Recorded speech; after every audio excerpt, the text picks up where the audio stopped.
Georgie, you're on mute.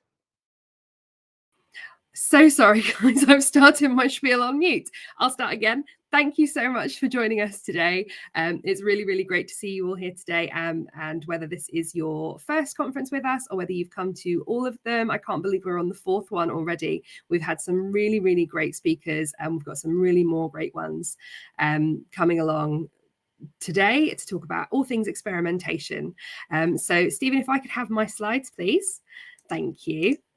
And I'm just going to give you a bit of an overview of what we're going to talk about today. So first of all, welcome. My name is Georgia Sanders. I am the Networks and Engagement Officer for the Vision for Volunteering. So dealing with all of these events that we've been doing for the last few weeks, anything building networks, our champion scheme, etc. And I'd really like to know who we're talking to and who I'm talking to today. So if you wanted to introduce yourself in the chat, let me know where you're joining us from and what's inspired you to attend today as well.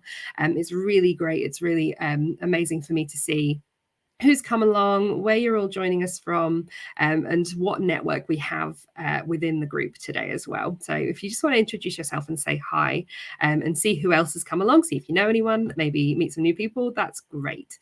So I'm just going to give you a quick whiz through what's coming up for the day. So I'm going to do a little bit of an intro to the Vision for Volunteering itself at first, and then we're going to have a look at how it started and what we're trying to do with the vision. And then we're going to have a look at experimentation in a bit more detail. So having a look at what those themes that the vision are trying to achieve are, and then the experimentation specifically and how we can bring that into our own work and how that's relevant for you and what barriers there are in experimentation as well. And then I'm going to hand over to the first of our fantastic speakers. So we're going to hear from Maddy Mills from Family Volunteering Club, who's going to be talking about experimentation. Bear with me 2 seconds. I've got some sound overlap. Bear with me. That's where I've got the chat open so I can see what you guys are saying. Sorry about that, guys. So yeah, we're going to hear from Maddy Mills from Family Volunteering Club, and she's going to be talking about experimentation and baby steps and looking at experimentation through the eyes of Family Volunteering Club and some of the experimenting that they've done already.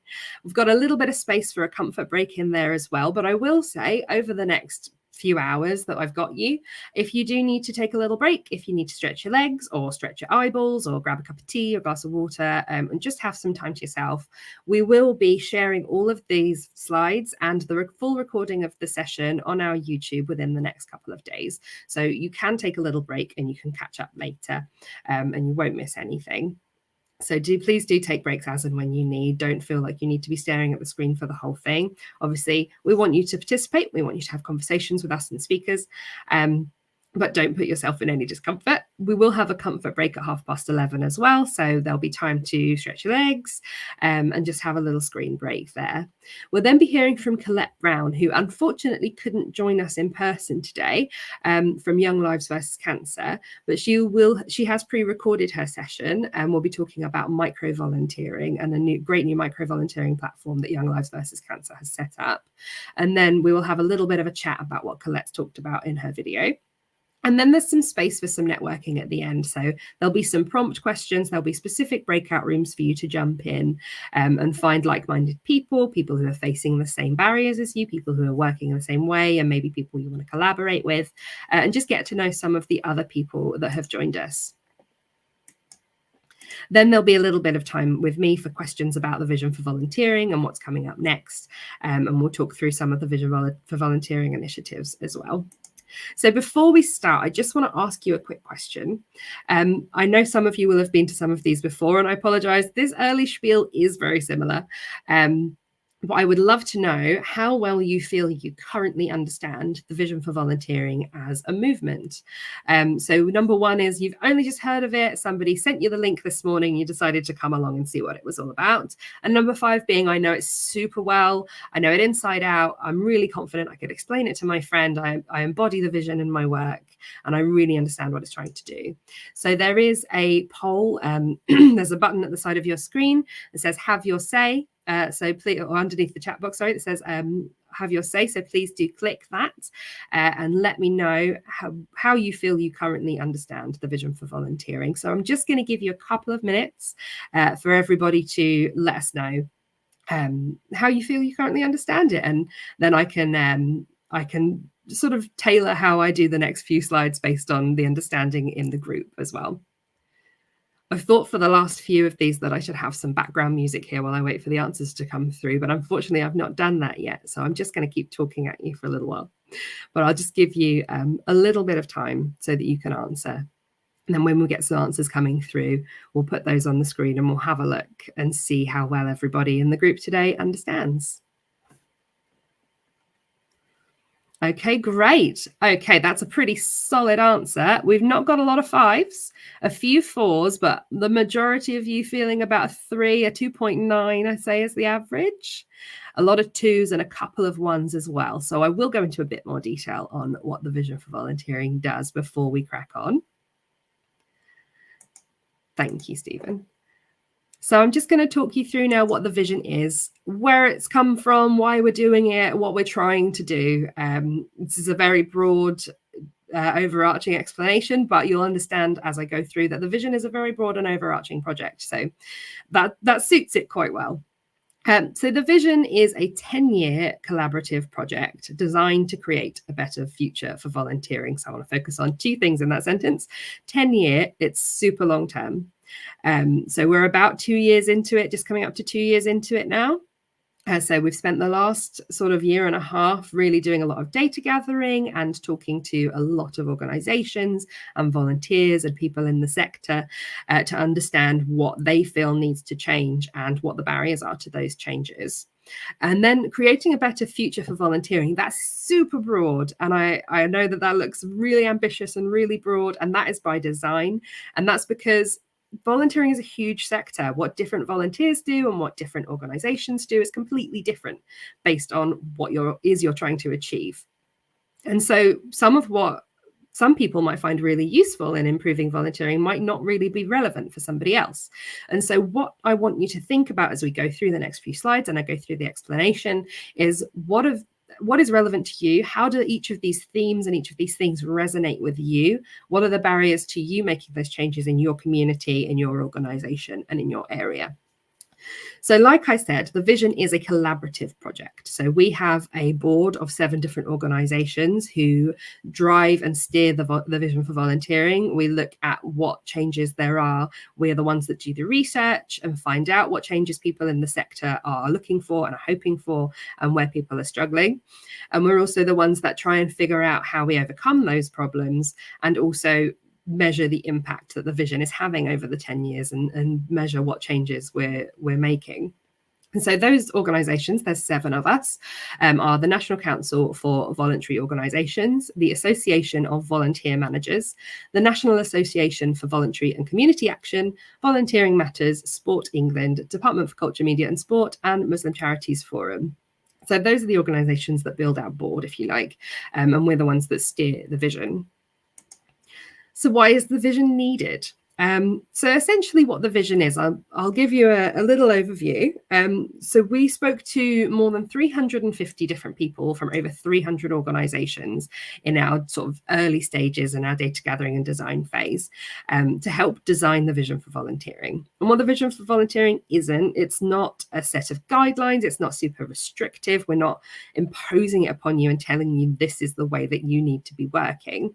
What it is more of a reference point. It's a way to get you thinking about some of these topics. It's a way to get you communicating with other people in the sector. We want to help to build networks and ultimately build a movement where everybody is working towards the same common cause of improving volunteering in whatever way that works for their organization.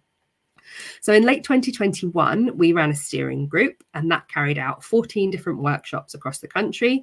We carried out numerous interviews and received 43 written submissions from volunteers, volunteer involving organizations and other stakeholders. The vision itself launched in earnest in May 2021. And the reason that we did this is because throughout the pandemic, it became really clear that volunteering currently isn't accessible for everybody that's doing it. There are people that want to volunteer that feel like they can't because they don't understand how accessibility has changed in some areas. And in other areas, accessibility hasn't changed very much at all. And that needs to be improved. Volunteering isn't equally enjoyable for everyone that does it. And there's a real sort of disconnect. And some people really, really enjoy volunteering, and some people really struggle with it. We saw massive changes over the pandemic for volunteers and volunteering activities. Not all of these changes were positive, and a lot of the changes that were positive, things like working from home or volunteering from home, or volunteering more flexibly, and micro-volunteering, which we'll hear a bit more about in a little while, not all of those changes were permanent. And it became really, really apparent during that pandemic and during 2020 and 2021 what some of these issues were. And so the vision was designed to help organizations in the sector to overcome some of these issues and to basically make volunteering better for volunteers and organizations. We're seeing changing patterns in who volunteers and how they volunteer, what activities and what roles they're volunteering in. And we really want to capitalize on the information that we have and the data that we've gathered. And so through all of this research that we did, and through all of this, these workshops and the steering group, we whittled this down into 5 key themes. And that's what these conferences have been about. So this is the 4th in our series. And then we have 5 key themes that we focus on. So we focus on awareness and appreciation. We focus on power, equity and inclusion, collaboration, and experimentation. So when we talk about awareness and appreciation, we're talking more than just sort of a dinner for our volunteers, but really appreciating the impact that a volunteer has. When we talk about power, we're talking about the people that care the most about a cause and about an issue being the ones that get that power handed over to them. They are able to affect change. They're supported to affect change by the people they volunteer for. Equity and inclusion covers a wide range of topics, from things like global majority inclusion, disability accessibility, people with caring responsibilities being able to work flexibly, and a lot more. And there is a conference on that next week on the 7th of March. So there are still tickets available for that if that's something that you're interested in and want to join us for. But of collaboration as well, which we spoke about a couple of weeks ago. We want organizations working together. We don't want people being competitive over volunteers. We want volunteers working together, volunteers collaborating with organizations. And then there's what we're here for today, which is experimentation. And this is a really broad topic again. And again, I really want you to think about how this affects you and how this resonates with you. But we want to create a culture where experimentation is encouraged and supported, and we're not doing things the way that we always have just because we've always done them that way, but we're trying new things and we're not afraid to fail with those things. So I want you to have a think as we go through the next few slides about what volunteers need now and what volunteers need in the next 10 years in order to make their most effective contributions. Think about how we can capture new practice and technology to harness it and create that better future for volunteering. And how can we let go of practices that no longer serve us and tackle some of volunteering's most long-standing inequalities? So let's talk about experimentation. So the COVID-19 pandemic has made many of us innovate and experiment and embrace flexibility like we never had before. We saw a lot of changes throughout the pandemic. As the crisis started to abate, we need to ensure that the spirit's not discarded. So experimentation should become a natural part of volunteering, not a temporary bolt-on that we do when the situation changes, but we can constantly be striving for newer and more innovative ways of reaching our goals, of having impact, of working with our volunteers. So we need to see volunteering and the volunteering landscape as dynamic and not static, something that's ever changing. So what do we need to ask ourselves when we're thinking about experimentation? So we need to ask ourselves, what opinions and structures are we holding on to too tightly? What could be done differently? We need to accept that change happens. We need to welcome that change without insisting on forcing it to happen for the sake of it. So that's quite a tight line to walk, but welcoming change without forcing it because we feel like we need to, and recognizing where we're doing that. How can we better share insight and advice and learning? And how can we embrace and spread the benefits of emerging technology? So by 2032, we really want experimentation to be a part of volunteering generally. We don't want experimentation to be reserved for times of crisis. We don't want something to force us into experimenting. We want to incorporate it into the way that volunteering works day to day. We want to support communities to experiment and innovate and develop their own solutions.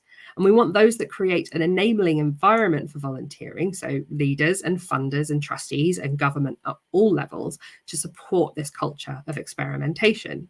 So this means that communities should be trusted to design projects, and organizations should be trusted to design projects as they see fit with their experience, but also to learn and adapt and try new things, and really that not being afraid to fail. And of course, that throws up way more questions than it answers in some cases, because we have that constant resource question. So how do we fund the experimentation? How do we get over the fact that we have a job to deliver at the same time as trying new things? We can't try new things at the expense of the impact that we have, because in many cases, volunteering has an impact on people's lives. So by 2032, and we are going to go over the resource question in a bit more detail later, and some of our speakers are going to talk about that as well, and we want to talk about it in the breakout rooms, because it is a really difficult thing to overcome, and it's a difficult balance and a difficult line to walk. So I really want to talk about that a bit more later. But just to continue on what we mean by experimentation. So as part of the vision for volunteering, by 2032, we really want relationships to be built on trust. We want to avoid overly bureaucratic systems. We want to balance change and flexibility with the need to protect people's safety and well-being at all times. We want to embrace a culture of genuine learning. We want to seek out and listen to those with expertise, wherever that expertise lies. So building on what works well and learning when things go wrong and staying curious. So if there's a volunteer that has that expertise and that information, to listen to them rather than relying on a general hierarchy or anyone else who is answering a question because they feel they should, rather than they're the ones with the expertise. So really finding out and seeking out that expertise where it is. We want to learn from and move on from approaches that aren't working. So we want to be less fearful of being seen to fail. So it really is shaking off that fear of failure and allowing ourselves to try things. And if it doesn't work, say, okay, that didn't work, and starting something new and trying something new. And so we spoke to volunteers and asked how they wanted to feel when it came to experimentation. How will volunteers feel in 2032? And some of the answers we got were very illuminating. So I've just put a few examples here. Volunteers want to feel confident and be able to try new things. They want to be focused on learning and improving, and not just doing things the way that they always have, because that's the way that they've always been done. They want to not be afraid of things going wrong. They want to be able to try new things without that fear of failure. So now over to you. I have some more questions for you on the same button that you used earlier, that have your Say Slido button, and there'll be 4 questions on there. These are completely anonymous. They're to give us an idea of how we think we're doing and how you guys think you're doing. We may use the data a little way down the road, but they're completely anonymous. We won't know who's answered. So I would like you to, first of all, how would you rate your organization for experimentation in volunteering? How would your volunteers rate you in experimentation? What are you doing well when it comes to experimenting and the way that you work? And where could you improve? What improvements could you make? What needs improvement in the area of experimentation? So again, I'm just going to give you a few minutes. Please pretend that there's some background music here, and take a look at those questions and tell us what you think. So we're going to start with the first poll. So we're going to start with how you would rate your organization for experimentation in volunteering. So we'll go through each question one by one.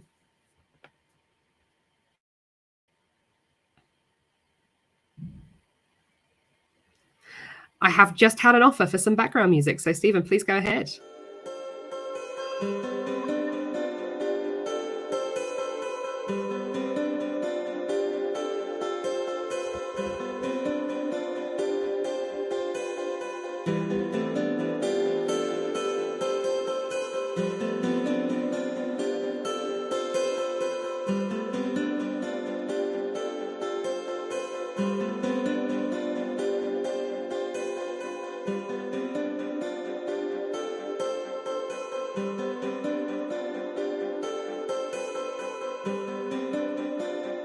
Fantastic.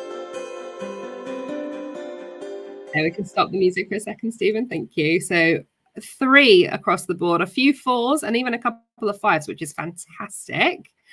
A couple of 1s and 2s, which is absolutely fine. This is generally what we expect, but it seems like people are making some real effort and some strive for improvement in experimentation. So that's fabulous. If we could move on to the next question, and of course, bring back the music, please, Stephen. How would your volunteers rate you in experimentation?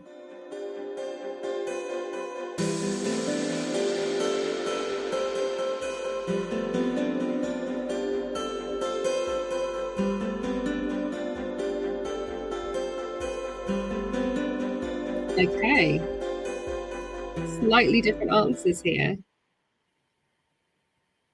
Just getting some answers coming through now. So these Slido polls are live, so expect to see them change as you're voting, but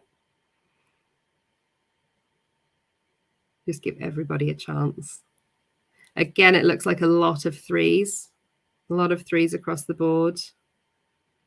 So pretty average, pretty middling for experimentation, according to your volunteers.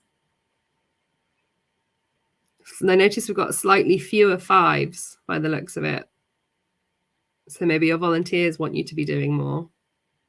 Whether that's reasonable or not, I think only you can say. I'll just give you a couple more seconds so that everybody can have their say here, but it looks like we're pretty static. Okay, great. So moving on to the next question, please.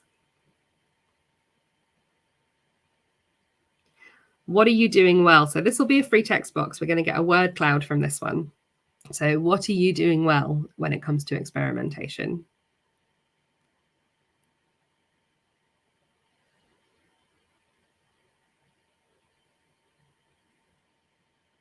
Do feel free to bring back that background music, Stephen.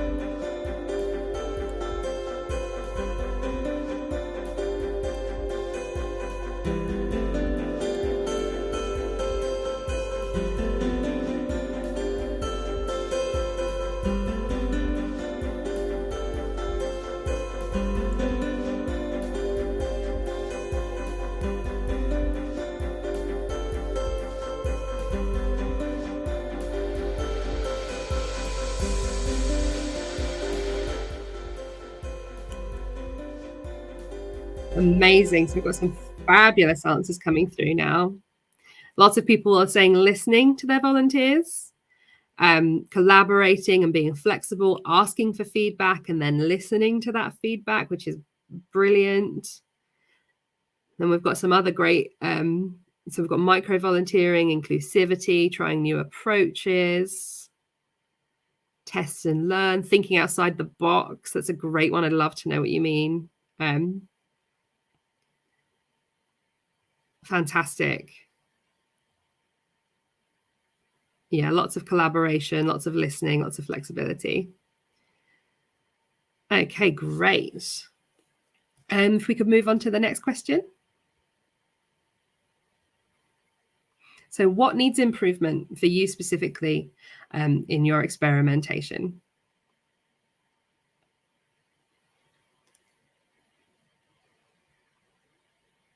Let's bring back the tunes.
Okay, so we've got tons of answers coming through. Flexibility from the charity is a big one. Being brave, I think that's so important. And again, that fear of failure, and being brave around that's definitely a huge one. Increasing diversity, obviously incredibly important. Getting staff buy-in, we're hearing this again and again, is that it's so difficult to get that staff and stakeholder buy-in when it comes to volunteering. Capacity is a difficult one, because capacity is what capacity is, and without extra funding and without extra resource, how do you increase that? Where do you make the cuts? These are all really, really interesting and huge questions in some ways. We've got stuck in our ways, getting senior buy-in as well. Inclusion, appetite for risk. I love that. Hopefully this session will increase your appetite for risk. Fantastic.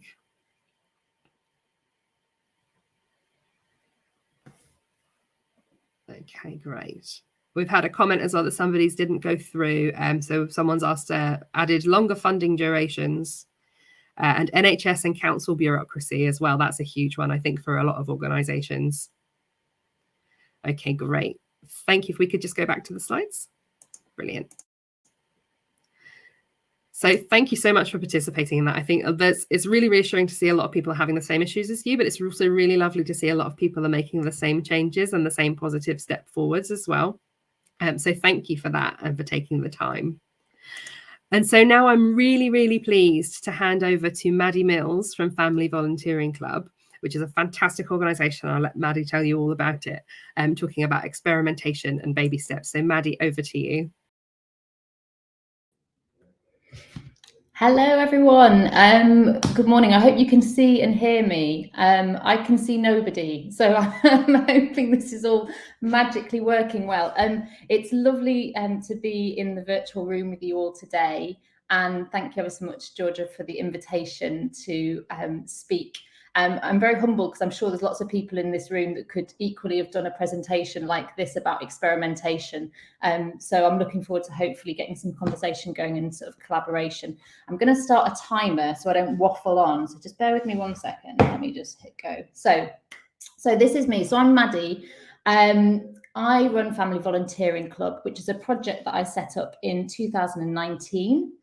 I was at the time working for another organisation, and so this was something that I sort of set up in my free time as a bit of an experiment, bit of a trial, and it's just sort of grown from there, and I'll talk a bit later about the journey that we've been on.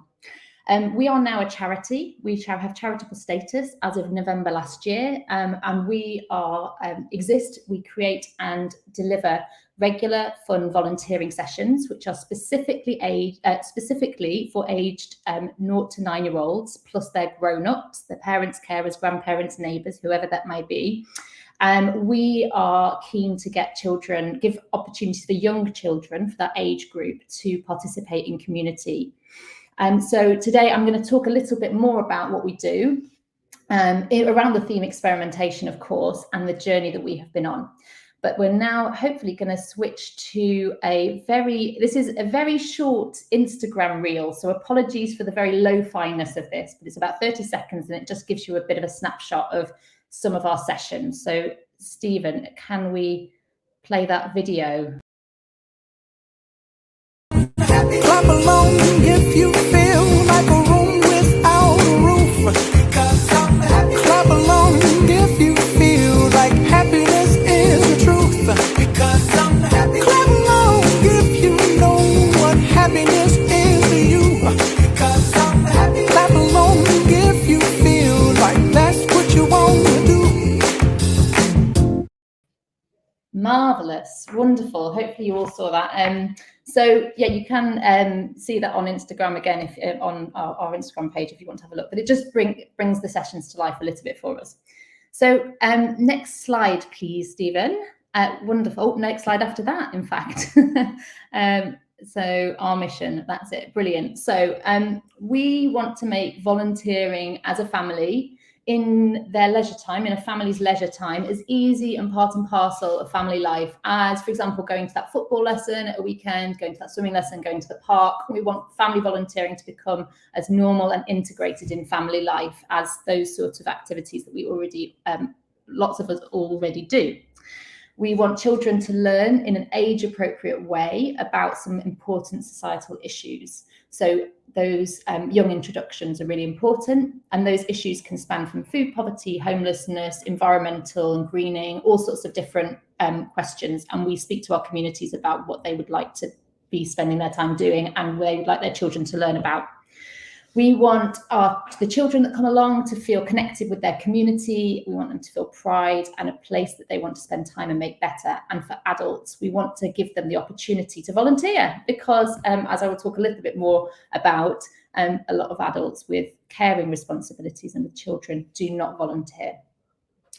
So next, oh no, not next slide yet. Wait a minute, I've got a bit more to say on that. So we are on a journey to create locally run family volunteering clubs across the UK. So we were started in South London, where I currently live. I'm originally from the north. You may hear that, not to confuse you. I live in South London at the moment. So that's where the project started, but we are on a journey to grow, and we've already piloted in a few different places. We work with a broad range of charities and subjects, like I've mentioned, and yeah, so we're hoping to there to be opportunities for families to regularly volunteer every week in communities across the UK. So next slide, please. So why family volunteering? So I don't need to tell the people in this room why volunteering is amazing, so I will not do that. Obviously, as we all know, adults and families are really busy, as lots of people are, but adults and families are very busy. And when they have children, they often stop volunteering. And we know that from NCVO research that adults do stop volunteering after they've had children. We also know that if a child volunteers before the age of 13, the odds of poor mental health are reduced by 28%.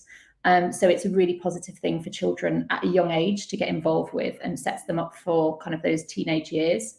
We also know that if a parent volunteers, a child is more likely to, and that if a child participates in social action before the age of 10, they're more than twice as likely to develop that habit of service and volunteer in later life than somebody that was introduced to volunteering after the age of 16. So that's why we're focusing on working with those kind of really young children. There are lots of big issues happening in the world that we all know about, and I'm sure we've got amazing organisations in this room who are all addressing these issues. But it can feel really overwhelming for people that are very time poor of how they can engage with it.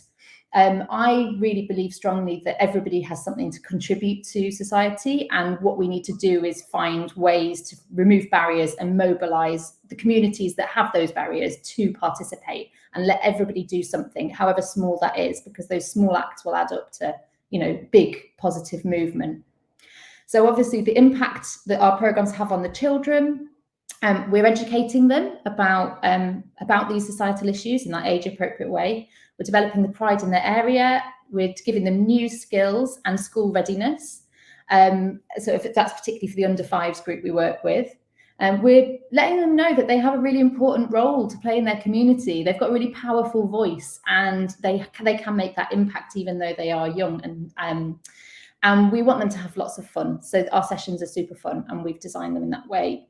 And for adults, like we say, a lot of them don't have the time because they have their children to volunteer. So we make sessions that are suitable for adults and for children to do together. It's an opportunity for them to have fun with their kids, and also to build their own confidence and their skills, and particularly linked to improving mental health, particularly for newer parents as well. And obviously for the area we're working in, the geographic area, it's fantastic those charity groups get to be part of something, a positive network. They get to swap audiences and engagement with other organisations in the area. They engage new family groups. They get extra resources to get things done, and they are part of this sort of new positive, hopefully soon to be sort of national network. So next slide, please, Stephen. Thank you. So the journey so far. So like lots of people, I used to volunteer. Then I had a kid and I had to stop. And I felt really disconnected and sad that I couldn't do my voluntary work anymore. So I thought, well, why can't I take my baby along? And everybody was telling me we can't. Insurance, risk assessment, safeguarding, it's not possible. And so I thought, right, well, I'll set up some friendly volunteering sessions myself. And so we did that in 2019, and we were really inundated. So we worked with people like the London Transport Museum, Ronald McDonald House, Draper Hall Community Centre, Bankside Open Spaces Trust. We worked with a group who I just kind of went out to and said, I've had an idea. It might flop, but are you interested? And thankfully, the people at those organisations were really interested in exploring it. And so I was really grateful to those people for taking that chance at that initial outset. We didn't know what was going to happen, but we were inundated. We had loads of families turn up and they all wanted more. They all came away saying, this was brilliant. How can we get more? And so we kind of knew we were onto something there. So it's all grown from there. So like I say, we've been growing it mostly in South London where I live, but I started getting emails almost weekly saying, I'm in Bradford. Is there anything like this there? I'm in Exeter. Is there anything happening there? I'm in Wales. Is, all over the country. And so I was really interested in how this programme could have a ripple effect to kind of grow. We were very fortunate. We got a tiny bit of unrestricted seed funding from Marks and Spencer's, who I went to and again said, hey, I've got an idea. It may work, it may not. And they just thought that actually could sound like a national potential. So they were interested in giving us a little bit of support for that. And then fast forward a few years, in 2022, at the end of 22, I left my job running another charity to focus fully on Family Volunteering Club because there'd been lots of momentum and interest grown. And it was a sort of now or never kind of situation.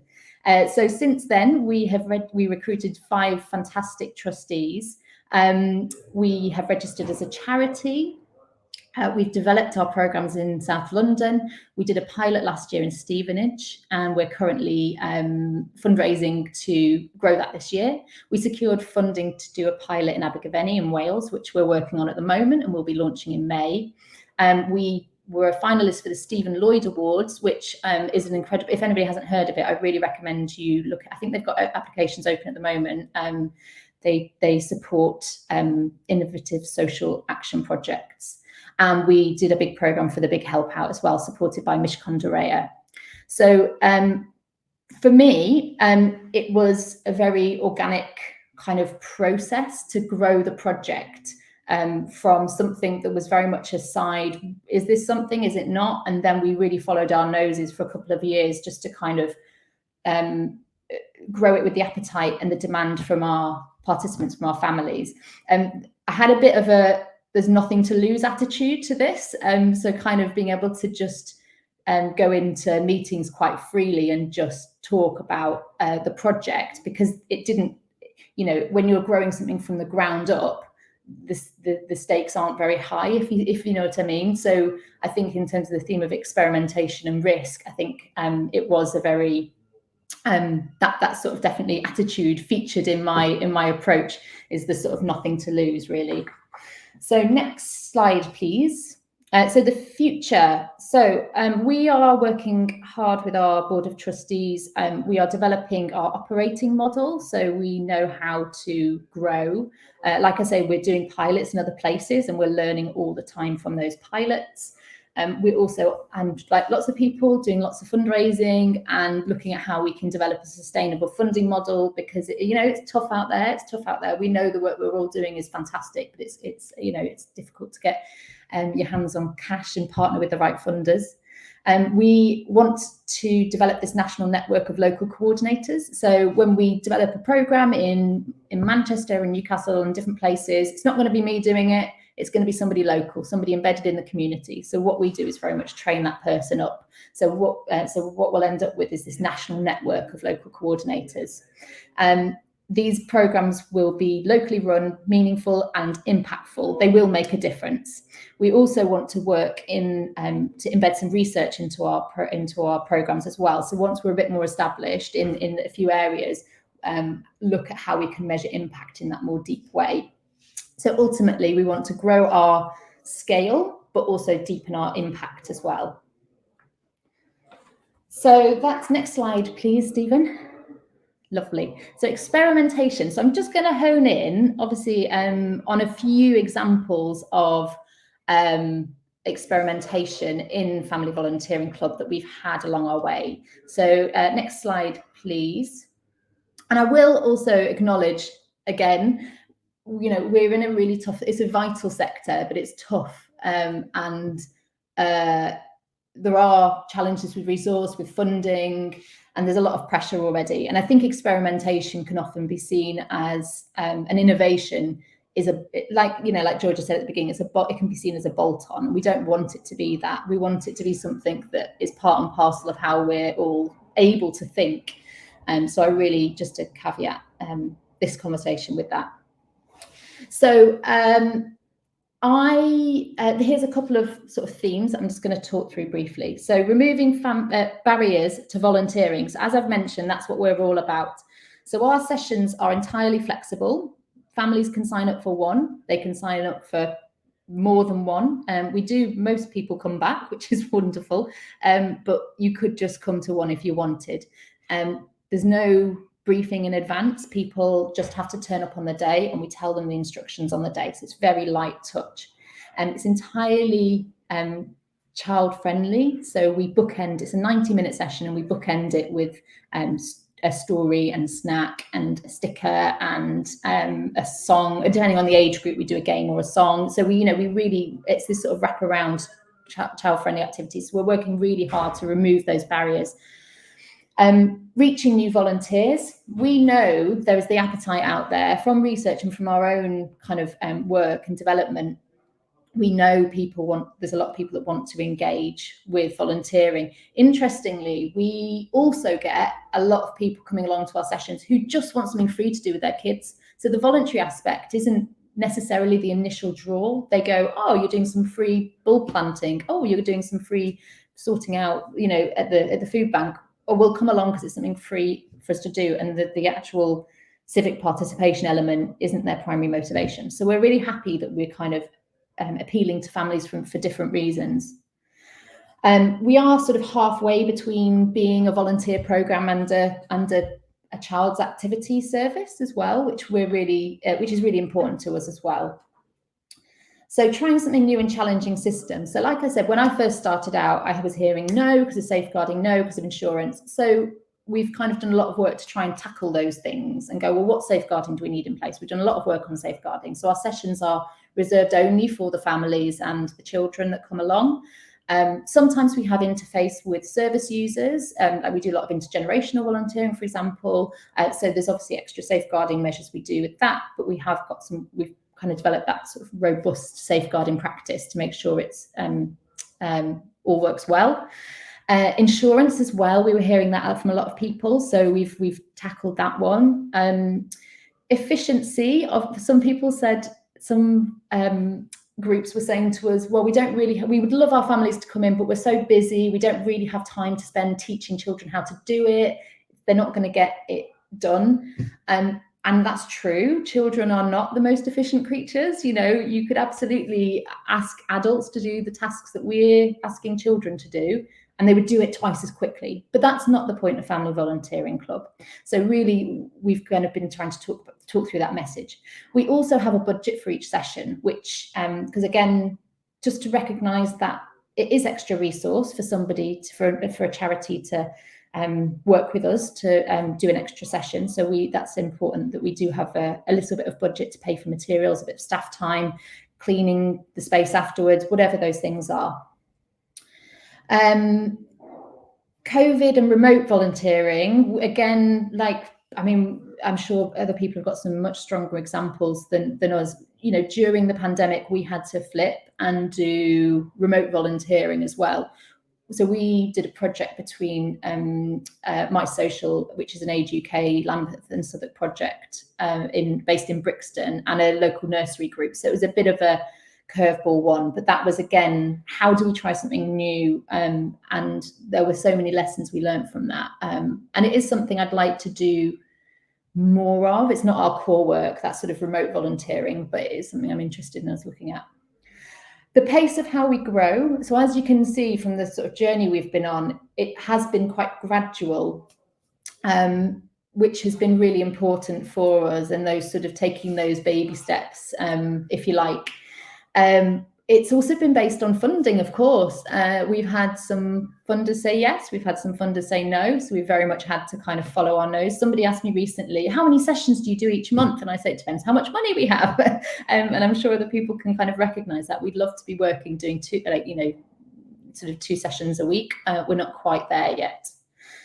We've listened to lots of feedback. So at the end of sessions, we do questionnaires. Some sessions are very well attended and book up like that. Some are much slower to book up. So we look at what are people interested in, and we go out to our communities at the beginning to, like I said earlier, and to ask them what they're most interested in spending their time. So hopefully we're in with the best chance of success. We have with this toolkit we're developing for pilots, we're still refining that as well. So failure and learning, when I was writing this, I said, how honest do we be about failure? We should be more honest about failure, for sure. So I think a few key learnings and it can hit you hard as well, especially when you're starting something new. I think when there's definitely been times where I've thought, are we hitting too many walls? What does this mean? Should the project actually, where's the momentum? Should we actually call it a day? And the answer has always been no. There's an opportunity. There's something we can learn from this. So that's very much the way that we kind of approach those failure moments. Obviously, funding. It hurts when you get a funding rejection. But what we try and do is go, okay, well, how can we make sure that we're demonstrating that we're having a deeper impact in the work? How can we show that? How can we story tell that? The 90-minute format that I mentioned, we developed that because kids are very honest. If I hear I'm bored at a session, that is a big alarm bells. So we have worked really hard to make sure our sessions are really dynamic, fun. There's variety in what the tasks are that children are being asked to do. There's multiple options of tasks. So for example, we did a project with Little Village, and we got all the children, we had different stations where they could sort out toy donations, sort out socks, sort out nappies, bundles. And so it was great because we had all these different stations and children could rotate. So they are brilliant critics, very honest critics. We also, like I say, we have snack time at the end and the story that we read at the end. We do stickers to say thank you. So it's all about the child having an amazing time, but also doing some good. The sessions are free to attend, so they often sell out, but then we get no-shows because, kids wake up with a cough, it's a bit rainy that day, whatever, that happens. And so we've had to we're still thinking about that, to be honest, about how we can, and if anybody's got any sort of suggestions on how they tackle kind of that sort of thing, that would be interesting to hear. So thinking about the learnings of how, no-shows and volunteers just not turning up as well. Then we continue to experiment. So the pilot programs I mentioned, we're learning all the time through those. We are also obviously being shaped by the wider research and the sector. So we're trying to be really open about sharing and talking with our peers in the sector. And then keeping evaluating and sort of really staying true to our original idea of it being very locally led. That's really important to us as well in terms of how we are continuing to experiment and to learn. So that takes me on to the breakout rooms. So we're going to just do a, let me just, what's the time? About 10 minutes in, if you can do the next slide, Stephen. Lovely. This is interesting because at the beginning, those polls started to have some of this conversation, didn't it? Where are the opportunities for experimentation? So you're going to shortly, now correct me if somebody correct me if I'm wrong, if I say this, Stephen or Georgia, if this is wrong. So you're going to be invited to join a breakout room. Now, the task is the same for every breakout room. So, you won't be invited. You're going to have to, something's going to happen. You're going to click on what, I'm sorry, I'm getting instructions. So you're going to click on a room randomly. The task is the same in every room, so it doesn't matter which one you join. Obviously, we may end up with some more in others. And so the task is just to have a chat with the people in that room about where are the opportunities for experimentation for you. So this is sort of leading on from what some of those polls were earlier. So the question is, what makes you curious? So I'm not talking about kind of broad general terms, talking about almost specific things. If you're happy to talk about your work specifically, what's always made you curious and what do you wish you would be able to explore, experiment in? So then we'll come back, and for those that are happy to, they can share. Now, if we come back, the way I understand it, this platform is you won't be kicked out of those rooms. You will have to decide to come back. So if we say, I make it 10:52, so if we do 11:02, so 10 minutes, so 11:02, and if you come back then, so yeah, there's some instructions. Click on one of the breakout buttons under the screen to join. So 11:02, we'll see you back here to chat about it. Thank you.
Hi everyone. I hope you all made it back to the room okay.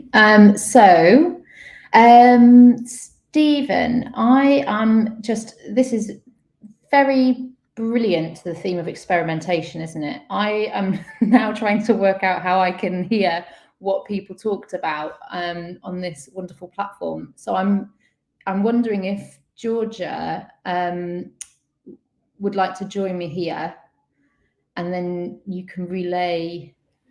Aha, hello. Hopefully this will work well. Great. So I hope that was interesting conversation for everyone. There should be a chat box on your screen, and if you can write in there, if you're happy to share anything that you talked about during that time around where the opportunities are for experimentation for you. And then Georgia is going to relay them. Let's see if this works. It feels like a safe space to do this because it is an experiment, and that's what we're doing today. So that's fine.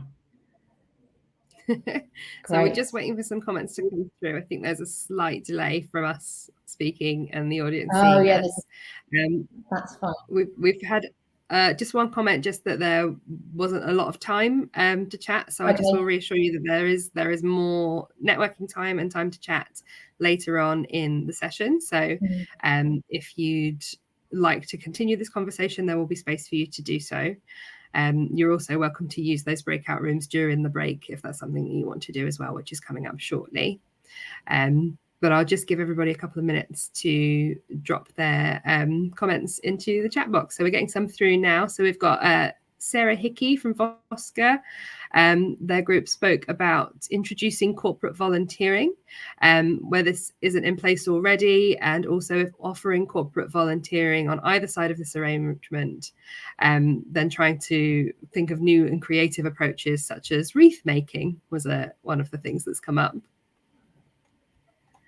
Great. Quite a few coming through now. So we've got Siona, who said that they started touching on task versus role-based volunteering, the tension between wanting things to be perfect before trying something new and wanting to innovate. Nice. We had Chris, who said the need to engage decision makers as they need to understand the necessity of change, as the status quo long-term is not an option. Yeah, I think that's absolutely true. And that I think we can do a lot of work as a sector, sort of advocate for that as well. Absolutely. Nicholas said we spoke about how it's difficult to have experimentation as something other than a bolt-on when management have an expectation that all of the basic stuff needs to be sorted and running well first. So how do we tackle and challenge that way of thinking? Absolutely. I mean, that is, and a lot of it does come down to resource and money and having that space, that kind of headspace for people to think in new ways as well. And at what stage do you take that step to take that risk and try something new? Like, yes, somebody commented just before about, does it have to be perfect? And I mean, my answer would be no. I think you've got to just give it a whirl, obviously safely, as long as it's safe. But I think we've just got to try it, because actually sometimes you set out to do something and it doesn't go quite the way you expected, but you discover something even better or even more interesting through giving it a go. Absolutely. We've got Lisa, who said that they talked about some of the projects they've done in their volunteering innovations team, RNIB, and discussed corporate volunteering. Jess said that she liked the theme from Maddy about always asking volunteers what they want. And they picked up on this and spoke about how to get more volunteer voice in forums, quick, easy pulse surveys, asking volunteers each day how they are. Chris said that their group talked about the potential for partnership in providing childcare between charities, risk aversion and rules making it impractical in reality, the need to make a business case to senior leaders, especially around how volunteering recruitment from traditional markets will get harder. I think there's a lot in the most recent NCVO report, there was a lot of really good intel about that as well, about how the trends are changing. And so there is evidence to back it up, because that's often what people want to see. Well, we want to change something, and they say, well, how do you know that needs to happen? And actually, we're really lucky to have some brilliant resources from the sector to help us have those conversations with people higher up. Absolutely. Then we had Faska said, not something necessarily discussed in the group, but why do we need experimentation in volunteering? Why is it being promoted and emphasized? That's a big question. Did you want to take that, or shall I? Why? Well, I think, it's like you said, George. I think, I wouldn't. Would it have been a theme if we hadn't have had COVID? Would experimentate, because we all had to experiment and innovate during COVID, and I think then everybody saw the value of some of the stuff that was created. But there is, so I would say yes, it is really essential and important. What, Georgia, you? Yeah, absolutely. I think you're right. Would we have had that without COVID? But I think that's one of the benefits that we've gained from that experience is realizing that there are ways to change the way that we work, and there are better ways and more efficient ways and more accessible ways of achieving goals and having an impact. And we're not going to find those by doing things the same way we've always done them. And that is a challenging thought and a challenging question to ask, especially at sort of at the senior leadership level and people that want to see the basics covered. But I think if we continue doing the same thing that we've always done forever, then we're never going to find out how we could improve. I also think, I was just going to say, I also think it's interesting when you're working on any programs to imagine, would we be doing it this way if we were just starting it up again? Like if we were starting from scratch, is this the way we would build it? If the answer is yes, great. If the answer is actually no, we've got this structure, we've got this system that isn't working. And actually, if somebody was to come up with a brief to create something that did this, would this be the way we're doing it? And I think often the answer would be no. And I think that's a good question to ask yourself sometimes. Absolutely. I'm just going to whiz through because we've got tons of comments coming in. Right. So we've had a couple of comments that it's not possible, either due to work priorities of the organisation or budget. So there's a need to challenge ourselves so that we're confident enough to challenge others when they put those barriers up. Someone's just on that, why is experimentation being promoted, responded, what's worked before won't work in the future. A lot of organisations are struggling, and to move forward we have to innovate, and I think that's very true. So just I'm keen that we get to the questions because we've had a lot of questions as well, but to those who have commented, obviously everybody please do read those comments and see what other groups were talking about. But we do have some questions that have come through. So I think if we just take the last few minutes now, Maddy, there are some questions for you. So we've got from Chris, I love the concept of family volunteering. We so often let great supporters sail off into the sunset when family life begins. We need to work much harder to find flexibility to allow our supporters to stay engaged as life changes. I wonder, Maddy, whether you can see opportunities for similar flexibility innovation around other life changes, such as students starting work. Yeah, I think that's really interesting. Obviously our sort of specialism, if you like, is the volunteer, is the families. But I think in terms of other life changes, absolutely. I think we need to look at the volunteering journey, and that often has historically been seen when people are teenagers and start doing Duke of Edinburgh, start doing Scouts, all those kind of things, and then or it gets done in school in an education context. But I think if we bring that earlier and we're looking at a whole lifespan of a volunteer, there's going to be times where they're going to peak and trough in terms of their availability and interests, but how can we keep them involved?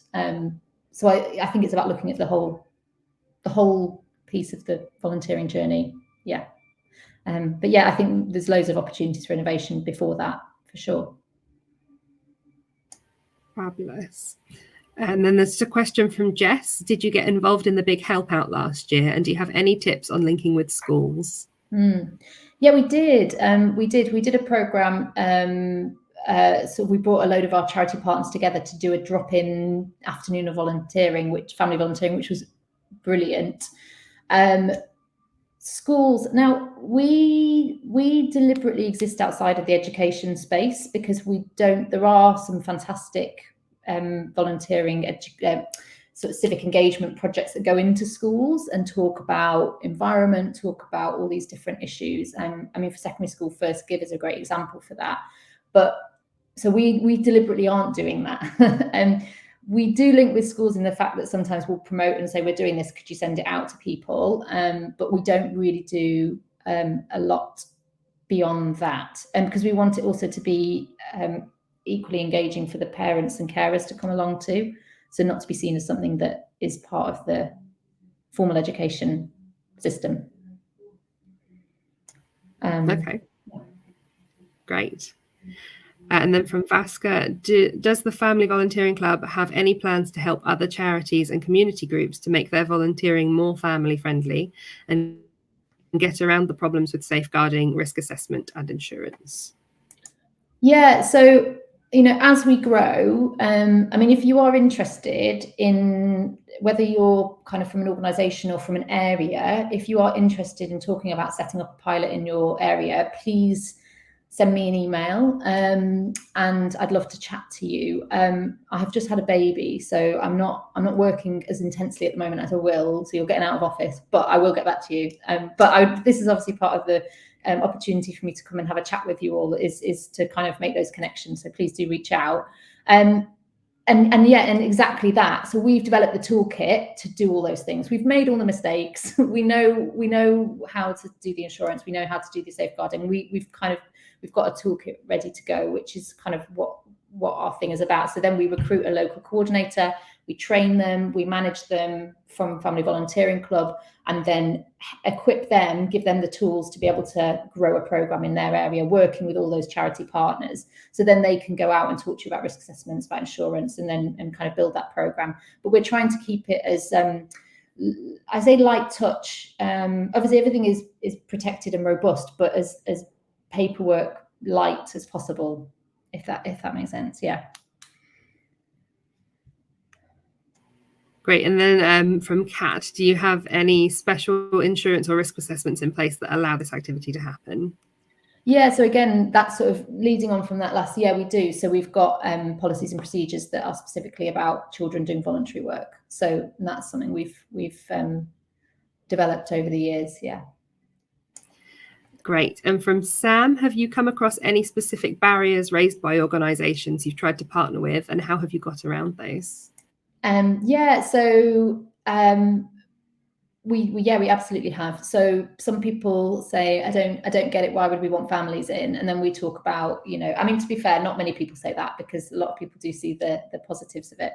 But so talking about the kind of concept and the sort of bigger picture of why it's important to get children involved and what it might mean for their organisation long term to have people that are introduced at a young age.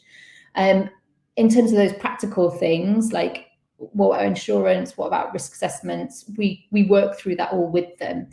Money comes up as well, and like I mentioned earlier, we do have a budget. So each session we have a little bit of cash and we give it to them and we say, look, buy materials, spend it on staff time, whatever. Anything beyond that is just a donation, and that is massively that's really important and sort of appreciated by those organisations as well. I would say that there hasn't really been anybody we haven't been able to find a way through. If they've been keen to be involved, we've always found a way to make it happen. Things like, you know, when we work with a homeless charity, for example, for safeguarding reasons, we didn't think it was appropriate to have direct interface between their service users and our families. So we just design a session where we're going in. We did a session where we went in and we sorted out all their clothes donations. So the service users weren't there, but we were doing something that directly helped them. So we can also kind of get around things just by being a bit creative about what tasks we're asking the children to do. Amazing. And then from Chris, I know so many charities who could do something similar in-house, but they're scared of responsibility of adapting offices and services. How do we reassure them that the risks are manageable?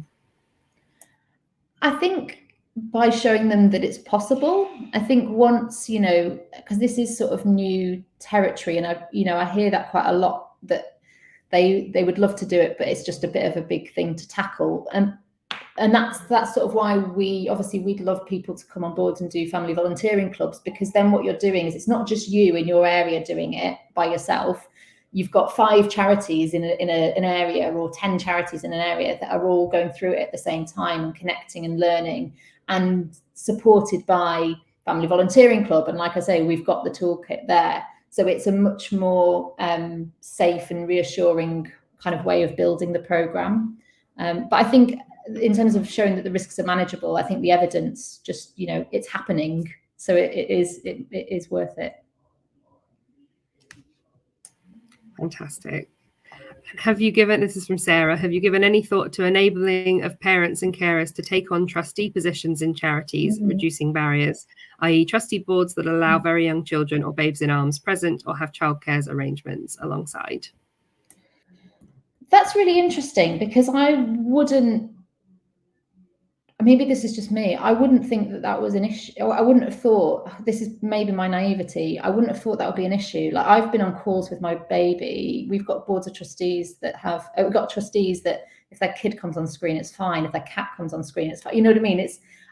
I sort of feel like that's just about just being more explicit and in your advertising, maybe, and just saying we welcome people who have different responsibilities, caring responsibilities, and our sessions our meetings are flexible, and we will go think about all those arrangements. So I kind of feel like, again, maybe this is my naivety, but I feel like that should be fine. That should be fine to do. Yeah. I took my baby to a meeting with a potential partner last week, and I took him to the launch of the Big Help Out the other week as well. he's not out of necessity for feeding, rather than not for any other reason. But I just do feel like, I don't know, I'm kind of just cracking on with it. We do have a comment from Sarah in the chat who said, I wonder if it's not an issue in reality, but an imagined barrier.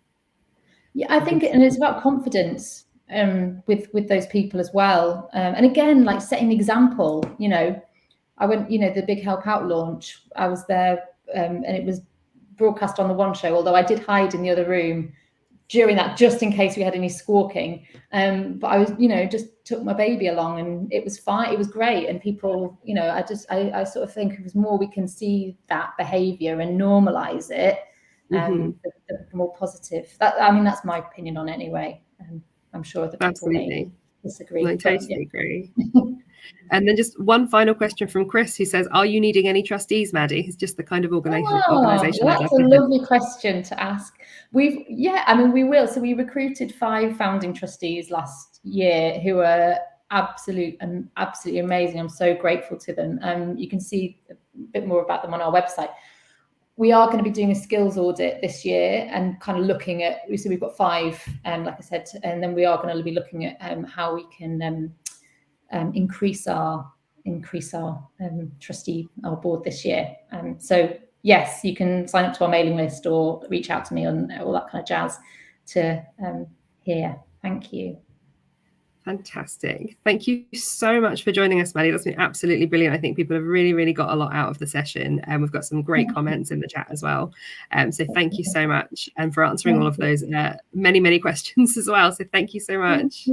Thank you so much. Thanks for having me. And like I say, my contact details are on the slide. It's maddy@familyvolunteeringclub.co.uk.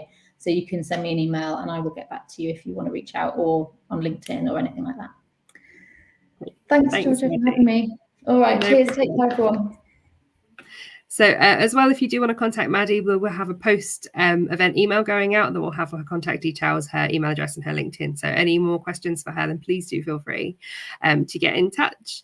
We do have a little bit of time for a break now, so we're going to take probably about 20 minutes, just because we finished that session a little bit early. So we'll see you back here at 11:45. So do go grab a cup of tea, go to the loo, stretch your legs, do what you need to do, have a bit of a screen break, and then we'll be back here with the pre-recorded session from Collette Brown from Young Lives versus Cancer. So I will see you all very shortly.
Hi everybody, welcome back. I hope you had a nice break and had a chance to stretch your legs and eat and drink and do whatever it was that you needed to do and feeling a bit more comfortable and ready to crack on with our next session.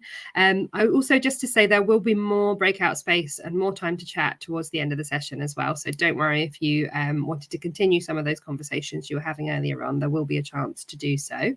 But before we do, we have Collette Brown from Young Lives versus Cancer, who's going to be talking about micro-volunteering and Young Lives' new micro-volunteering platform. Unfortunately, she wasn't able to join us in person today due to childcare commitments, but has pre-recorded her session. So we're going to play that now for you. Just to let you know, there's a little bit of an overlap with her video just at the very beginning of the recording, but that will very quickly write itself, so don't worry, we are aware of that. But please enjoy Collette Brown's session, and I think Stephen's going to play that for you now. Hi, my name is Collette Brown and I am the Senior Volunteering Development Manager here at Young Lives versus Cancer. I'm really so pleased to be able to join you via video to tell you a little bit about micro-volunteering and experimentation and what that means for us at Young Lives versus Cancer. So I'm going to talk to you a little bit about what we have been doing here, what the future looks like for us when it comes to micro-volunteering, and then there'll be some time for you to chat in breakout rooms about what this means for you as an organisation. Have you started your journey? Is it something that you've been thinking about, or even is it the right fit for you? But hopefully it gives you some food for thought and you can go away and discuss that in your groups. I've got a short presentation, so I'm going to share that with you now. As it's a recording, I'd be more than happy to answer any questions you have directly, either over email, or if you want to set up a call with me, I'd be more than happy to do that. And I'm sure Vision for Volunteering will share my details with you after this event. So hopefully you can all see my screen. So yeah, micro-volunteering and experimentation, the journey so far and our vision for the future.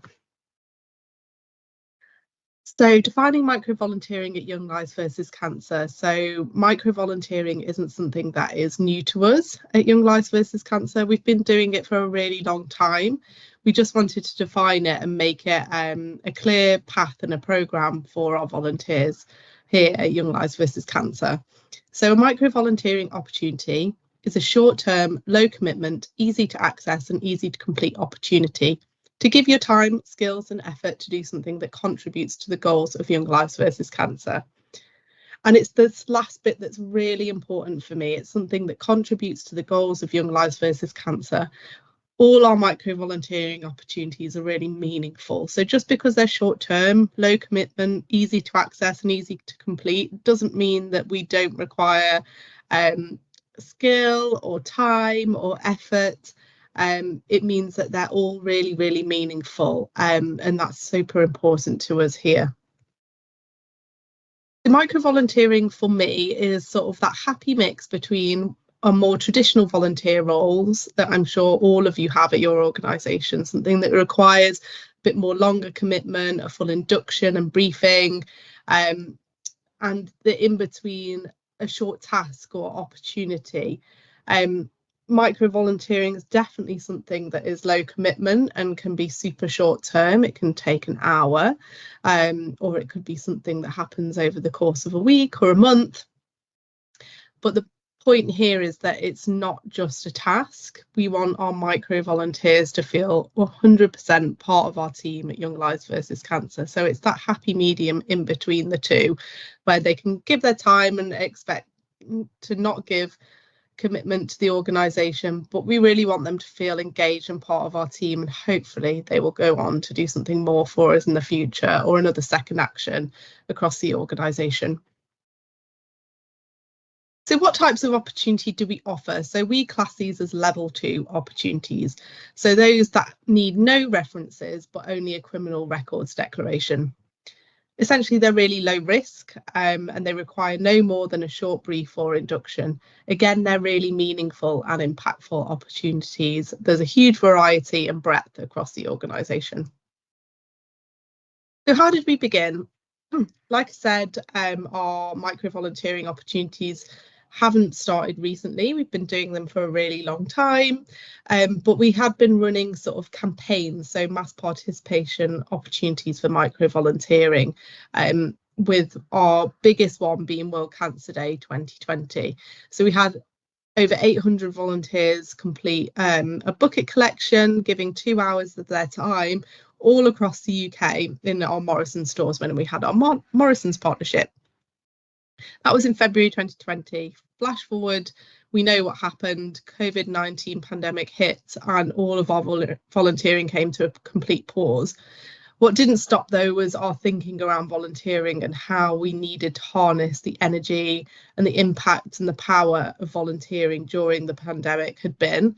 We wanted to really learn from that about how meaningful and impactful someone could volunteer. They could help out someone in their community, get their shopping, to giving a life-saving vaccination and everything in between, with very little sort of induction or briefing or red tape around this. People were just able to get up and go and really deliver action in their community. We wanted to make sure that we could have a piece of that when we were able to start volunteering again at our organisation. So flash forward to May 2023, we decided that we would go ahead and restart our micro volunteering offer. Our aim after World Cancer Day had been to kickstart this, but it just never happened. So now was the right time for us to get going with this. So in June 2023, we launched our micro volunteering portal with our supplier fundraising, so that in Childhood Cancer Awareness Month 2023, we would have loads of micro volunteering opportunities live and easy to access on our portal, and that we would advertise and be actively recruiting for volunteers during September. So like I mentioned, we work with our supplier fundraising to come up with our new platform. I'm going to take you through that just now. So it's a standalone site, so it looks like it's all on our website, but it's on the platform fundraising.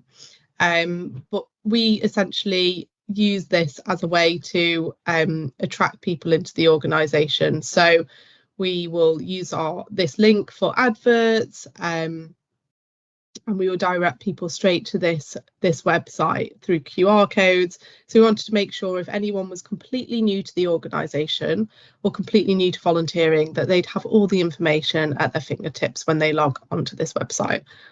So there's an About Us section, which is about the charity, and then frequently asked questions around micro volunteering, which takes you to the bottom of this page here. So people can find out about what micro volunteering is to us at the organisation, and then scroll down and really easily find an opportunity, either by searching their county, city, a keyword, or the date that they wish to volunteer in. One thing that's really important about this is we've got lots of home-based opportunities and opportunities that are always on and can be done at any time that the volunteer chooses. And that's a key part of the success of this as well, is that there should be always something for everyone, wherever they live, whatever time they want to volunteer. And there should be something live on the portal at any one time to suit someone's needs. So as you scroll through, you can see we've had some really nice graphics designs to showcase the different range of opportunities that we have live at any one time. So from opportunities for our home from homes, to research, to skilled opportunities such as graphic design, there's something for everyone here. So once they hit register, it will take them to a short registration form, tell them a little bit more about the opportunity that they're going to take part in, and then we capture their name, email, phone number, date of birth, address, emergency contact details, and a criminal records declaration, which is part of our due diligence around the risk around micro volunteering opportunities. Their GDPR preferences, and really key to this, future volunteering opportunities. That leans into that second action piece that I talked about before, that we don't expect people to do anything more than the one opportunity that they've signed up for, but we'd really love them to, and we want to make a really great first impression with them. So hopefully by them consenting to hear more from us, that they will do something again for us in the future.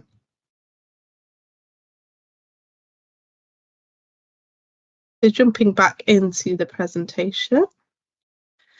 So I've shown you a few of the roles, but just to explain a few more that were quite interesting to me.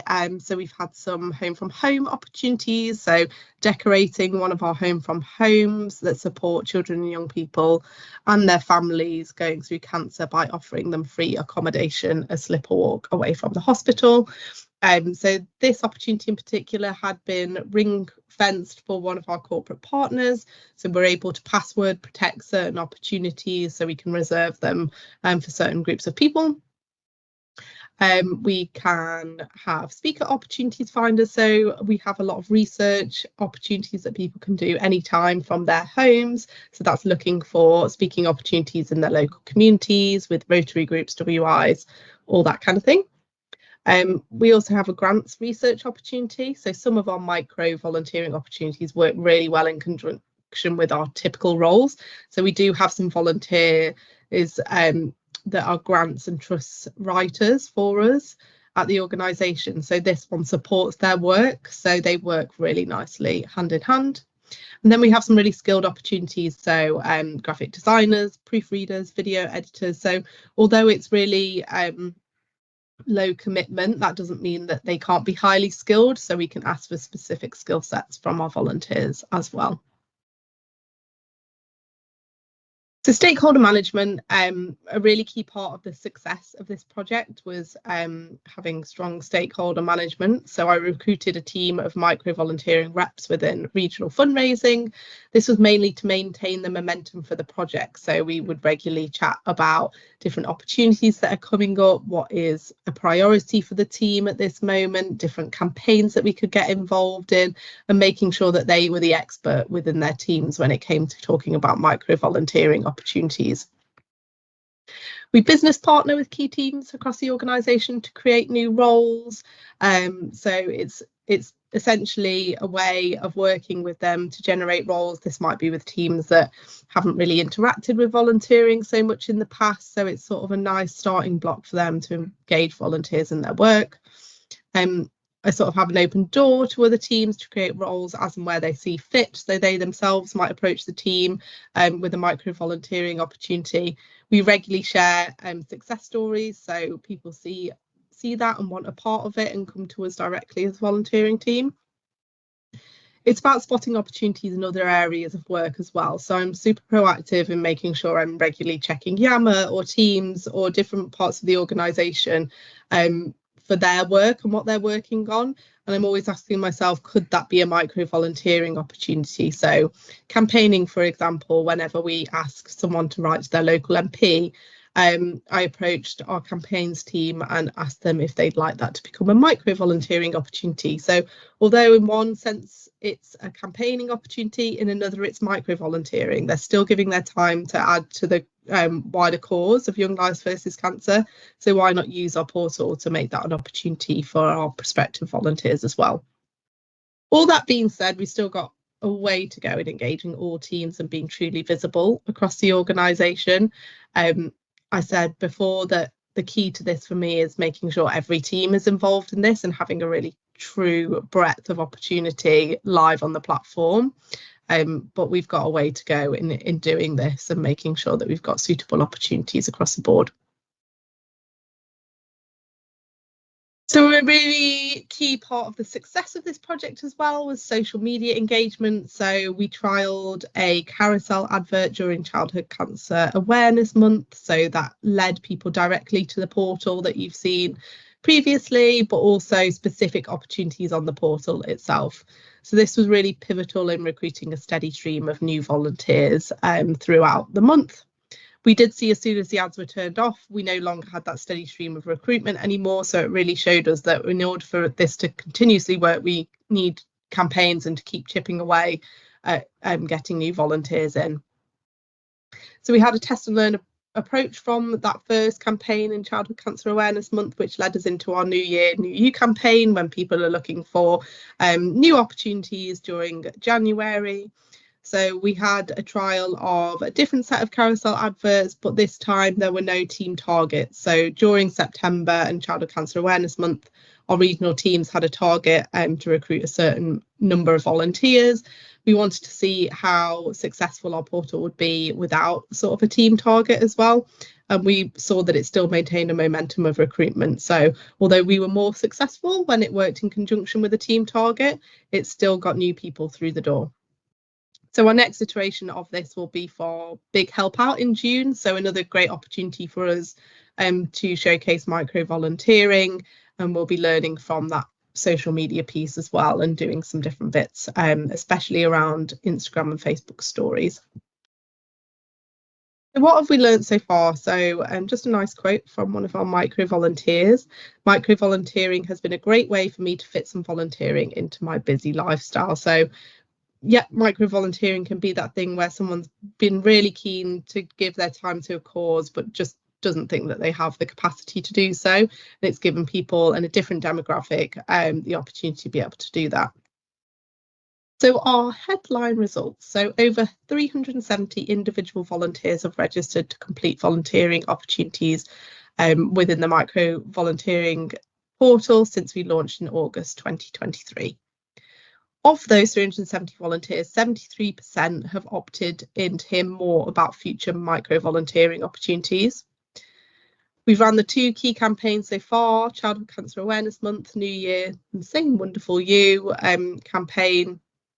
And we're looking ahead to Big Help Out in June, like I said, and again, be starting with Childhood Cancer Awareness Month this September. So during September, 72% of micro volunteers were completely new to the organisation, which really suggests that it's both a key recruitment and retention tool for us at Young Lives versus Cancer. So leading on from that point, the fact that it was a recruitment and a retention tool is really key here. So it's attracting a new cohort of volunteers into the organisation, but it's also offering those volunteers that, or supporters that have already done something for us, an opportunity to do a second action or try something new where they might be volunteering in a different space.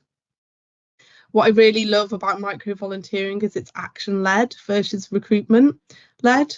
We found in the past here, and I'm sure you guys have for yourselves as well, found that you can recruit volunteers and then put them through all the induction and the training process, and actually they don't actually get round to doing anything.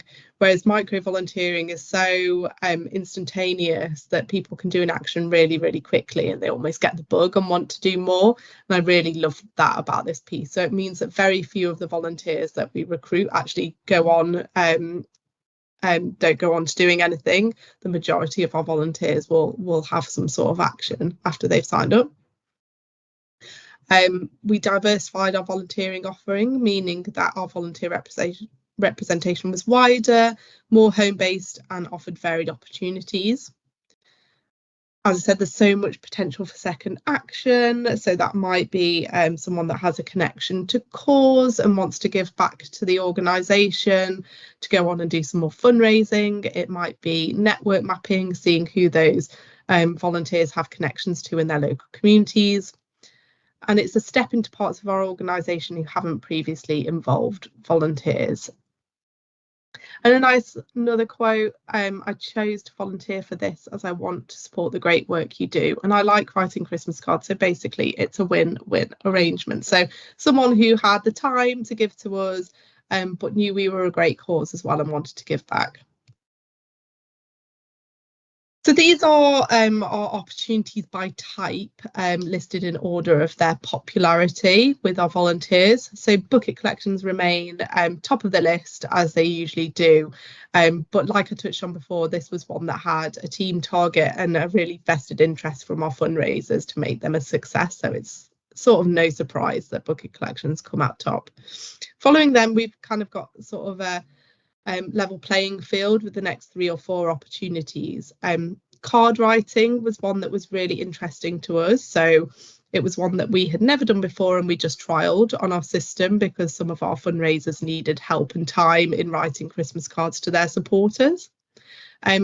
We found that when we included this on our carousel ad, that It absolutely flew off the shelf. It went far better than we'd anticipated, but we actually had a bit of a problem that we didn't have enough for them to do for some of the patches that we recruited them into geographically. So with a bit of quick thinking, we were able to move them to different patches or assign them to a different volunteer task to make sure that we got the best out of these volunteers. So it was a bit of a learning curve for us in terms of having an opportunity that was completely open and had no max number of participants on the system.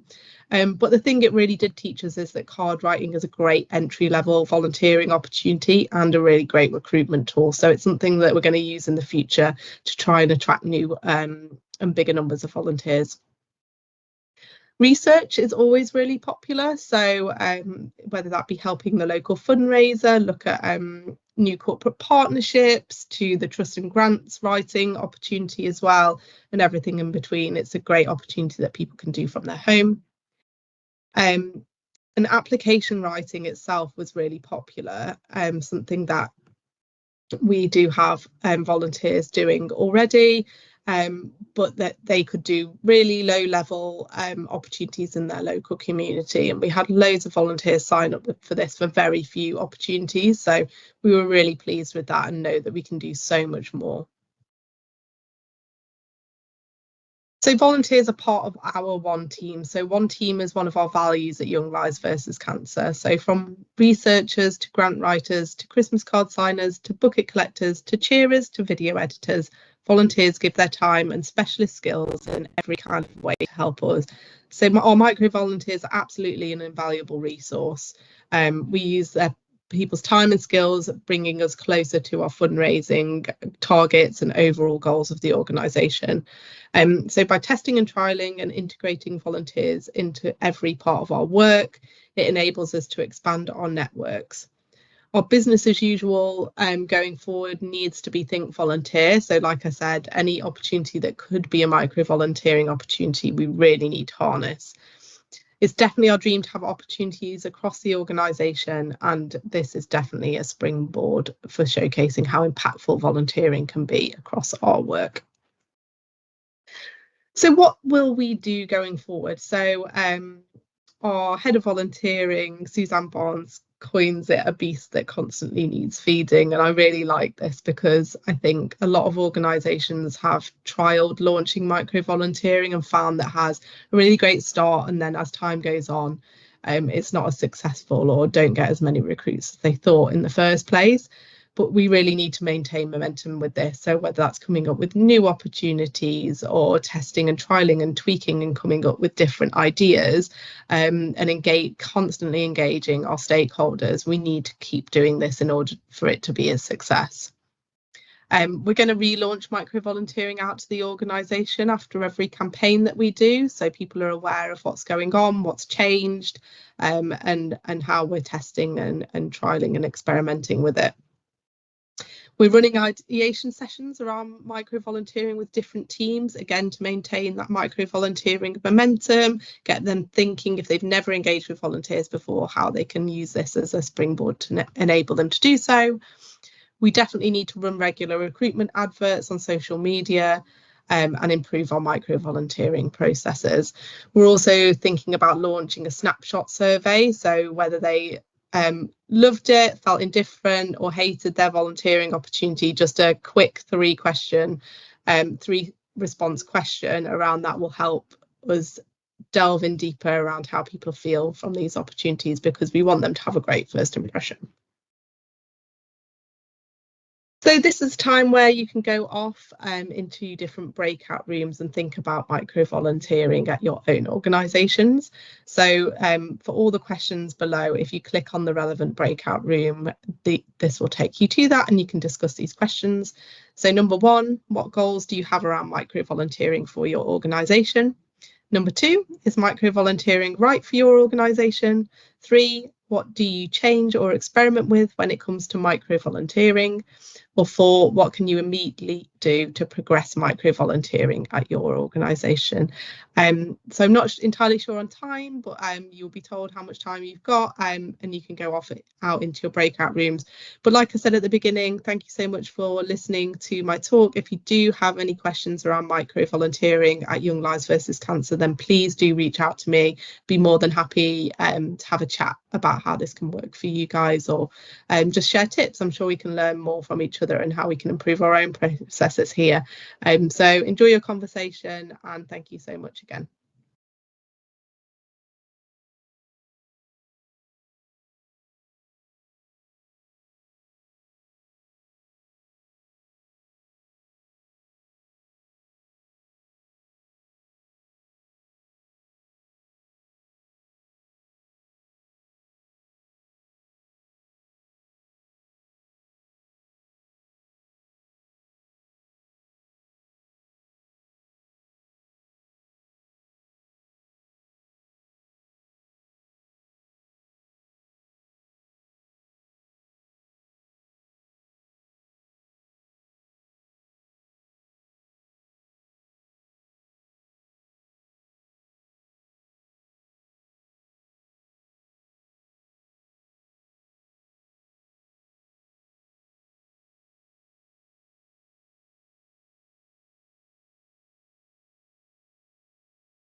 Welcome back, everyone. I hope you had some really great conversations in your breakout rooms. I'm just going to take a couple of minutes now if anybody wanted to feed back on any of the conversations they were having, if there were any really interesting points or key things that you talked about within your breakout spaces. Now's the time.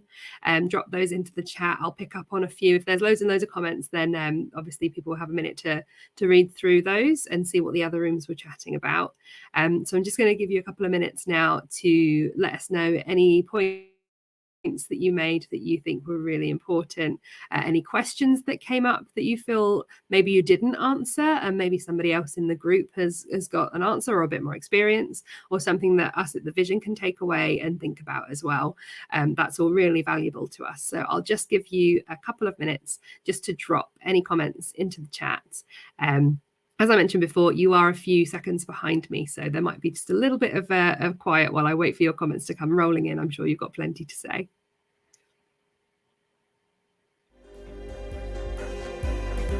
Music's back.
Okay, so we've got a comment from Jess, who says she thinks there were some brilliant examples from Young Lives versus Cancer. Will this be uploaded on the experimentation page on the Vision site so we continue to challenge ourselves on this? That's a really, really good idea, and I will pass that along to the people who look after our website. I think that's a fantastic idea. This whole session will be available on the Vision for Volunteering website and on our YouTube as well. But yeah, some great examples there that we can definitely look at uploading as a case study on our website, so that you can continue to challenge yourselves and remind yourselves about those examples. If there are any other comments or any other feedback, please do drop those into the chat box now or throughout the rest of the session. Stephen, if I could have my slides back, please. Great, thank you. So just finally, I'd just like to give a really, really massive thank you to Collette, who again isn't here today, but please do look her up on LinkedIn and find her email address, or any feedback to her will be great. But yes, thank you so much to Collette for taking the time out of her week last week to record that for us. I thought it was really valuable, and hopefully you had some great conversations around it as well. So I'd just like to move now into our networking spaces. So we do again have different breakout rooms for you with different topics to talk about. So grab the one that appeals to you the most, and we're going to spend about 15 minutes, I think, just having a chat about some of these topics.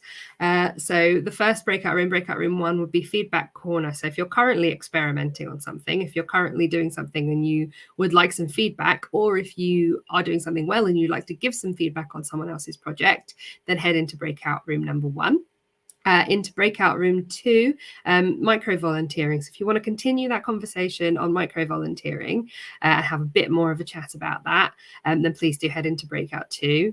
Maybe talk to some new people that weren't in your breakout rooms just now. Breakout 3 would be inspiration. So if you're looking for some inspiration and some ideas on how to get started with your experimentation, head into breakout room 3. Or if you think you're doing something really well and you'd like to shout about it and be that inspiration to somebody else, head into breakout 3 and chat about it and tell people what you've been up to.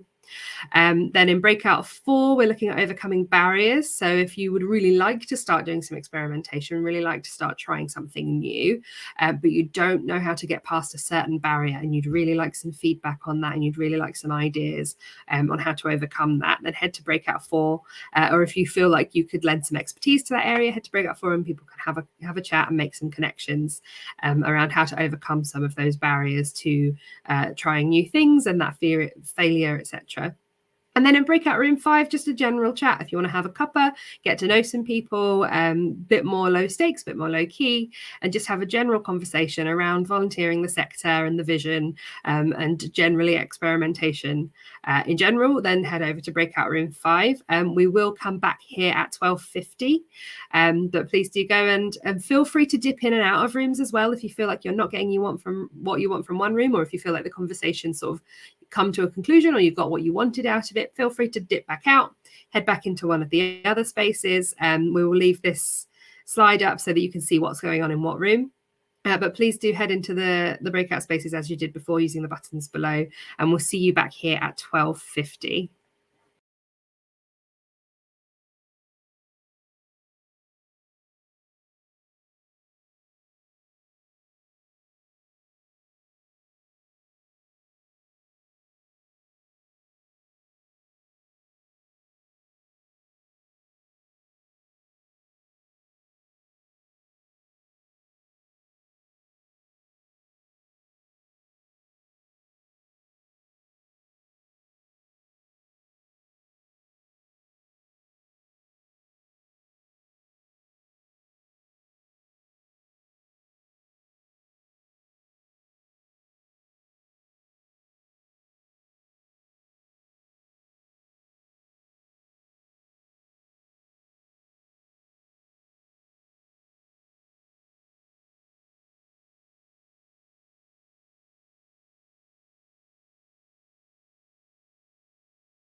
Welcome back, everybody. I hope you had some fantastic conversations in your networking breakout rooms, made some great connections, got some answers to some burning questions, and please do feel free to stay in touch and continue the conversation elsewhere. Stephen, if I could have my slides back, please.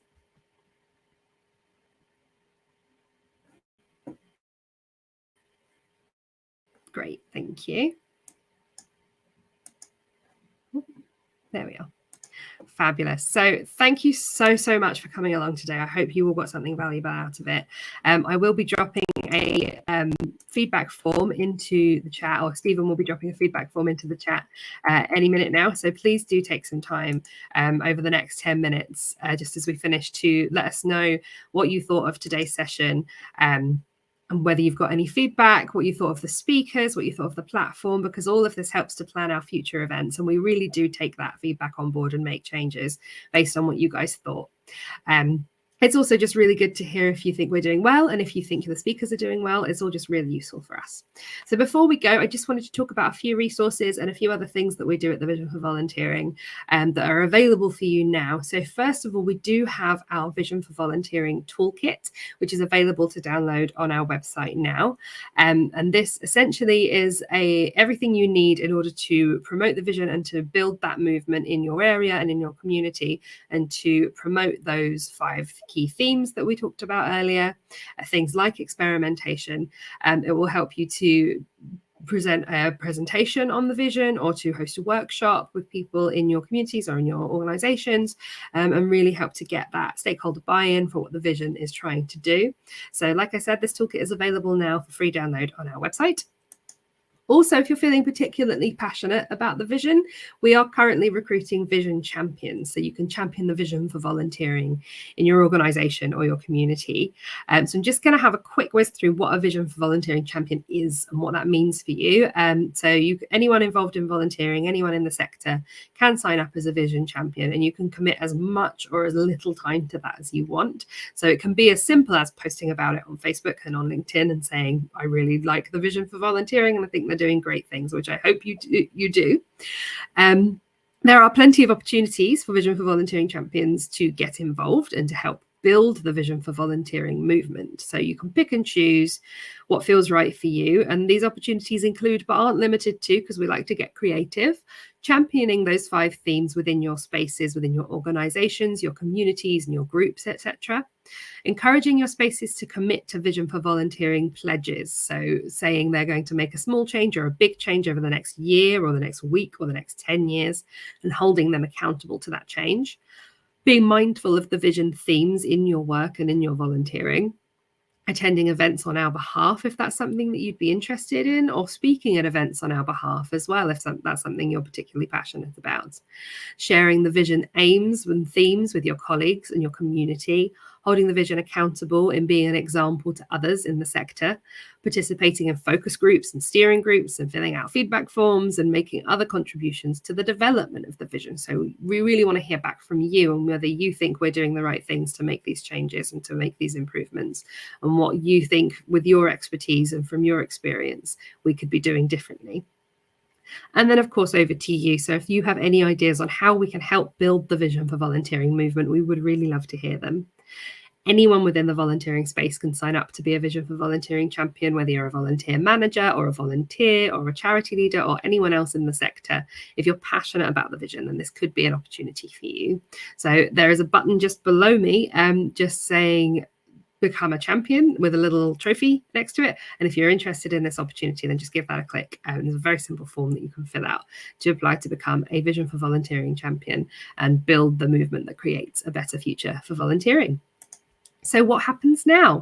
You may wish to use the next few minutes just to fill out the feedback form that has been dropped into the chat box. You can do that now or after the session if you're more comfortable doing that. You can get more involved with the Vision for Volunteering by signing up to our newsletter, following us along on Twitter and Instagram and Facebook and LinkedIn. And you can also drop us an email. So you can email me directly, or you can email hello@visionforvolunteering.org.uk if you have any questions about the vision, about today's session or future sessions, or any questions about volunteering in general and how to get in touch with the people that you want to get in touch with, and please do drop us an email. We are very responsive. We do monitor that email address, so please do get in touch if you'd like to. And finally, just again to say an absolutely massive thank you and a reminder that the final of this conference series is next week on the 7th of March. We'll be looking at the theme of equity and inclusion, and there are still tickets available for that event. So if you would like to sign up, please do head over to our Eventbrite and do so. And if there are any questions for me, we have about 5 minutes left before we sign off. So if anyone has any questions, please do drop them into the chat box. And if not, please do fill out that feedback form. And I hope you have a fantastic rest of your day.